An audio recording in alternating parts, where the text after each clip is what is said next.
بسم الله الرحمن الرحيم يقول الله تعالى في كتابه الكريم وإذا جاءك الذين يؤمنون بآياتنا فقل سلام عليكم كتب ربكم على نفسه الرحمة تمسكت بالإسلام لا بالمذاهب ولست إلى غير الكتاب بذاهبي. Aujourd'hui on va parler de quoi? Al-Imam al-Bukhari et quelle était sa méthodologie pour regrouper le hadith. Et pour une période de 16 ans, Bukhari a pu regrouper 600 000 hadiths. Il n'est pas dit 60 000, 600 000 hadiths. Alors, qui était Bukhari? Il faut savoir, avant de parler de Bukhari, il faut savoir que le hadith et la sunna représentent chez les sunnites là 3/4 de la religion. C'est-à-dire 3/4 de la religion n'est pas dans le Coran.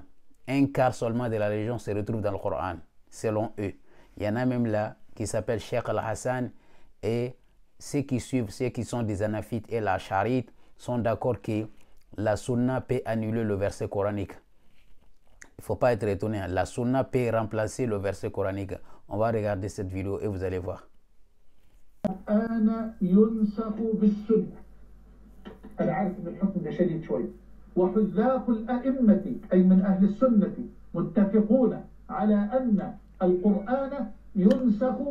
Alors, voilà. Vous avez vu, clair. Lui-même, il confirme que les savants les plus compétents chez les sunnites sont d'accord que la sunna peut annuler le verset coranique. Donc, celui qui a des doutes là-dessus, voilà une vidéo qui confirme directement ce que je suis en train de dire. C'est pour ça que je vous dis que quand tu fais débat avec eux, les sunnites et les salafis et les wahhabis, quand ils parlent qu'Allah a dit, ils ne considèrent même pas parce que pour eux, le Coran représente 1/4 de la religion et la sunna, soi-disant le hadith, représente 3/4 de la religion. Juste pour vous rappeler que le hadith aussi également, il y a des types de hadiths. Je vais vous citer 4 types. Sinon, il y a d'autres types. Al-hadith al-sahih, qui est très fiable. Et hadith al-hassan, qui est plutôt fiable. Et hadith al-da'if, qui est faible. Et hadith al-mawdou, qui est inventé. Il y a des types de hadiths, mais dans le Coran, il n'y a pas de type de Coran. Ça, c'est Coran da'if, Coran hassan, Coran, ça n'existe pas. C'est pour ça que je vous dis qu'un livre qui est basé sur le da'if, et ça a été validé par qui? Par des spécialistes. Et ces spécialistes-là n'est rien d'autre que des êtres humains. Ils te voient seulement, ils te font confiance, ils valident le hadith. Alors que le prophète lui-même, là, en étant vivant, il ne connaissait même pas ses propres sahaba. Parce que dans Surat 9, verset 101, Allah SWT lui a dit qu'autour de toi, il y a des munafirs, il y a des hypocrites parmi tes sahaba. Toi, tu ne les connais pas, nous, on connaît. C'est pour cela qu'il y a une sourate sur les hypocrites là dans le Coran. Allah lui a dit au prophète, il y en a qui viennent vers toi et te disent que nous on croit que toi tu es prophète, mais en réalité au fond, ils ne te croient pas. Le prophète n'arrive même pas à les connaître, mais vous quand même vous avez des spécialistes pour valider le hadith. C'est pas grave. Muhammad Ismail al-Bukhari. Bukhari, il s'appelle Muhammad. Son père s'appelle Ismail al-Bukhari. Donc il est né à Ouzbékistan. Ouzbékistan, il est né là-bas. Et à 12 ans déjà, on a dit qu'il a mémorisé 7000 hadiths à 12 ans. Donc pour une période de 16 ans, quand même, il a réussi à regrouper 600 000 hadiths. Malgré qu'il a écrit d'autres livres aussi également, alors que lui-même, il est décédé à 60 ans. On va faire un petit calcul là-bas pour voir si 600 000 hadiths, on peut regrouper ça. Imagine, on a dit qu'à chaque fois qu'il entend un hadith, il va aller chercher l'exactitude du hadith, si c'est vrai ou pas, ou faux. Et aussi également, il faisait l'ablution. Chaque hadith qu'il entend, il fait l'ablution et prier 2 rak'ah. Donc imaginez, Bukhari doit manger, il doit dormir, il doit se reposer. Combien de temps il va falloir pour regrouper 600 000 hadiths et écrire d'autres livres encore une fois? On va faire un petit calcul. Imaginons, Bukhari, il n'a pas d'avion, il n'a pas un avion, il n'a pas de train ni rien du tout à son époque là-bas. S'il avait un jet privé que nous, on ne connaît pas. Sinon, aller parcourir sur un âne ou chameau, je ne sais pas, pour aller chercher l'exactitude des hadiths, il faut quand même des mois.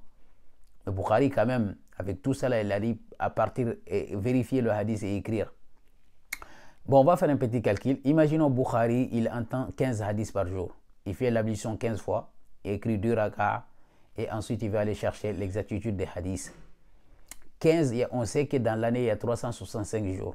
Donc, quand on multiplie 15 fois 365, ça te donne 5475. 15 hadiths, ça c'est un exemple. Et 5475 fois 16, parce que 16 ans, pendant une période de 16 ans, tu dois avoir 87 600 hadiths. Ça ne va même pas aller à 90 hadiths. Donc, comment Bukhari a fait pour regrouper tous ces 600 000 hadiths? Écrire d'autres livres encore une fois. J'avais oublié déjà, à 12 ans, il avait mémorisé 7000 hadiths. Donc ça va, il ne faut pas que ça t'étonne. Il faut savoir que Bukhari est né déjà 200 ans après la mort du prophète. 200 ans, j'ai dit né, hein? Il est né, c'est pas écrire en né d'abord, 200 ans après la mort du prophète. Il a grandi jusqu'à arriver à un certain âge, il a mémorisé le hadith, écrire un livre. Et ce livre-là a été publié ou ressorti, c'est un exemple, hein? Les gens ont pris conscience de ce livre-là 200 ans après la mort de Bukhari même. Ça veut dire 400 ans après la mort du prophète que les gens ont pris considération des hadiths al-Bukhari. Et ce qui est grave, il y a un imam qui s'appelle Ibn Hajar al-Asqalani. Lui là, il a dit que dans son livre Fath al-Bari, il a dit là-bas quoi? Il a dit que Bukhari, il y avait 13 versions différentes de Bukhari. 13 versions différentes. Parce que Bukhari, son élève qui s'appelle Al-Mustamli, lui-même a dit que Bukhari n'a pas fini d'écrire le Bukhari. Bukhari même est décédé sans finir d'écrire Hadith Sahih al-Bukhari. Mais ça a été complété par ses élèves. Ils ont ajouté quelque chose là-dedans que Bukhari même n'a pas écrit. Parce que Bukhari n'a pas pu finir le livre.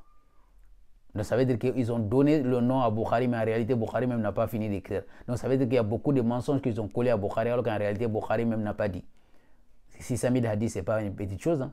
Il faut savoir que le hadith là, Wallahi l'azim, la plupart des hadiths, ils ont été inventés par des fins politiques.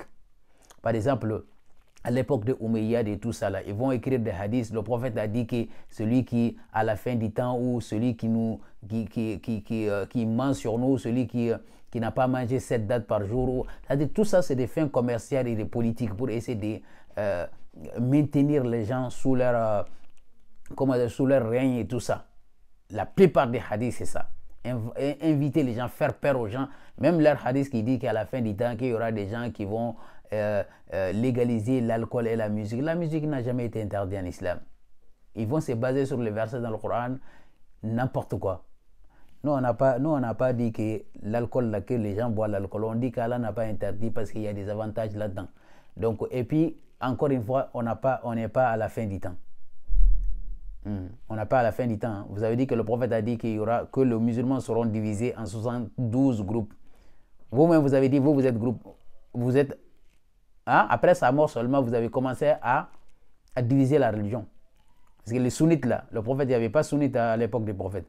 Donc après la mort des prophètes, vous avez inventé. Donc le hadith des prophètes même là, c'est réalisé sur vous. Hein. Donc arrêtez-vous, on n'est pas à la fin du temps. Si vous allez mourir, c'est fini pour vous. Sinon, 2025, là, ce n'est pas la fin du temps. Hein. Nous, on vous dit la vérité, vous n'acceptez pas la vérité. L'alcool n'a jamais été interdit dans le Coran. Moi, j'ai dit, je lance le défi à toute personne qui veut faire un débat là-dessus. Je te mets à terre. Donc, prenez soin de vous. Voilà l'histoire de Bukhari. Hadiths, là, ils ont été inventés pour des fins politiques et commerciales. 7 dates par jour. Quand tu veux couper le jeûne, il faut manger les dates. Tout ça, là, c'est des hadiths inventés. Prenez soin de vous. Barakallahu fikum. Wassalamu minallah alaykum wa barakatuh. Et surtout en tant qu'un Africain, aime ton pays, aime ta langue, aime ta couleur de peau. Ça n'a rien à voir. Allah n'a jamais dit qu'il faut t'habiller comme le prophète. Il faut parler comme le prophète. Il t'a dit des choses interdites dans le Coran et ce que tu dois faire, c'est ça seulement qu'il t'a demandé. Mais change pas ta culture ni ta façon de parler, de ressembler à quelqu'un d'autre. Parce que un tronc d'arbre dans l'eau, 100 ans, ne sera jamais un crocodile. Prenez soin de vous. Barakallahu fikum. Ila liqa. Assalamu minallah alaykum wa barakatuh.